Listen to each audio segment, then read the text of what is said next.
اور کافر انسان کہتا ہے کہ جب میں مر جاؤں گا تو کیا زندہ کر کے نکالا جاؤں گا؟ کیا ایسا انسان یاد نہیں کرتا کہ ہم نے اس کو پہلے بھی تو پیدا کیا تھا جبکہ وہ کچھ بھی چیز نہ تھا؟ سو تمہارے پروردگار کی قسم ہم ان کو جمع کریں گے اور شیطانوں کو بھی، پھر ان سب کو جہنم کے گرد حاضر کریں گے اور وہ گھٹنوں پر گرے ہوئے ہوں گے۔ پھر ہر گروہ میں سے ہم ایسے لوگوں کو کھینچ نکالیں گے جو رحمان کے مقابلے میں سخت سرکشی کرتے تھے، پھر ہم ان لوگوں سے خوب واقف ہیں جو اس میں داخل ہونے کے زیادہ لائق ہیں، اور تم میں سے کوئی شخص نہیں مگر اسے اس پر گزرنا ہوگا، یہ تمہارے پروردگار پر لازم ہے، مقرر ہے۔ پھر ہم پرہیزگاروں کو نجات دیں گے اور ظالموں کو اس میں گھٹنوں کے بل پڑا ہوا چھوڑ دیں گے۔ دوزخ کے کانٹیکسٹ میں گفتگو کرتے ہوئے اللہ تعالیٰ فرماتا ہے وَإِن مِّنكُمْ إِلَّا وَارِدُهَا، اور کوئی بھی تم میں سے ایسا نہیں ہے مگر یہ کہ اسے دوزخ سے گزرنا پڑے گا۔ كَانَ عَلَى رَبِّهِ حَتْمًا مَّقْضِيًّا، یہ تمہارے رب کی طرف سے تقدیر میں شدنی بات ہے، یہ ڈیسٹنی تمہارے لیے مقرر ہے کہ تم سب کو آگ کے اوپر سے گزرنا پڑے گا، چاہے کوئی جن ہے، انسان ہے، وہ پیغمبر ہے، صحابی ہے، تابعی ہے، نیک ہے، بد ہے، سب کو ایک دفعہ گزرنا پڑے گا۔ پھر کیا ہوگا؟ ثم ننجی الذین اتقوا ونذر الظالمین فیہا جثیا، پھر ہم نجات دے دیں گے اہل تقوی کو اور جو ظالم ہیں ان کو گھٹنوں کے بل اسی دوزخ میں رہنے دیں گے۔ والعیاذ باللہ تعالی، اللہم اجرنا من النار، آمین۔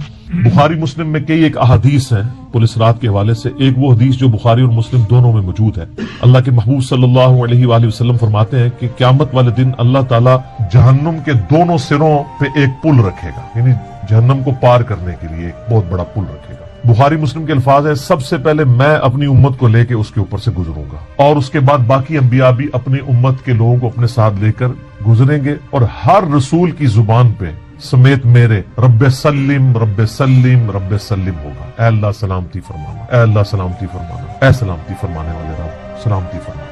اب نماز کے بعد بھی مسلم شریف میں دعا ہے نا، اللہم انت السلام ومنک السلام تبارک یا ذا الجلال والاکرام، سلامتی۔ اور نبی الاسلام فرماتے ہیں یہ کلام بھی صرف انبیاء کر رہے ہوں گے، انبیاء کے علاوہ کسی کو کلام کرنے کی اجازت بھی نہیں ہوگی۔ پھر نبی الاسلام فرماتے ہیں کہ بخاری مسلم کے الفاظ ہے کہ جب لوگ پل صراط سے گزر رہے ہوں گے نا تو پل صراط کے دونوں جانب آنکڑے لگے ہوئے ہوں گے جس طرح کے کانٹے ہوتے ہیں، اور وہ گزرنے والوں کو زخمی کر رہے ہوں گے اور اٹھا کے مجرمین کو دوزخ میں پھینک رہے ہوں گے، جیسے کرین کی آپ سمجھیں کہ وہ آگے کرین سے وہ چیزیں اچک کے پھینکی جاتی ہیں نا، تو نبی الاسلام فرماتے ہیں اس طرح وہ اچک کر جہنمیوں کو اس پل سے گزرتے ہوئے اچک کر پھینک رہے ہوں گے۔ اور نبی الاسلام نے یہ بھی فرمایا، بخاری مسلم کے الفاظ ہیں کہ ہر شخص اپنے اعمال کے مطابق گزر رہا ہوگا، کوئی سورین کے بل گھسٹتا ہوا جا رہا ہوگا، استغفر اللہ، آپ سر اس منظر کو امیجن بھی نہیں کر سکتے۔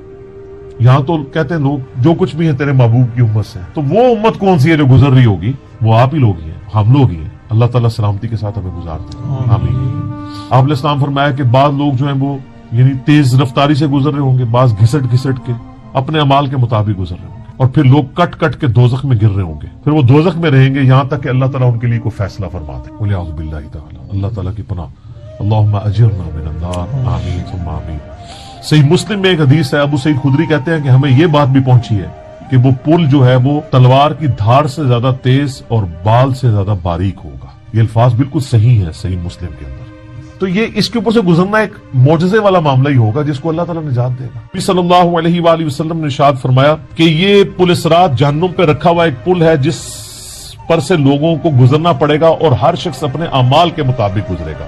بعض لوگ بجلی کسی تیزی سے گزر جائیں گے، جیسے آسمان سے ایسے بجلی کڑک کے نیچے پتہ ہی نہیں ود ان سیکنڈز۔ بعض ہوا کی تیزی سے گزریں گے جو اس سے کم نیک ہوں گے، بعض گھوڑ سوار یا اونٹ سوار کسی تیزی سے گزریں گے، بعض بھاگتے ہوئے گزر جائیں گے، اور بعض جو ہیں وہ پیدل چلتے ہوئے، اور بعض سرین کے بل گھسٹتے ہوئے۔ سر اتنا لمبا پل، پتہ نہیں کتنی مسافت ہے، بلکہ بخاری مسلم میں الفاظ ہے، نبی نے فرمایا کہ اس پل کی لمبائی اللہ ہی بہتر جانتا ہے، مجھے نہیں پتا کتنی ہے۔ اوئے ہائے ہائے۔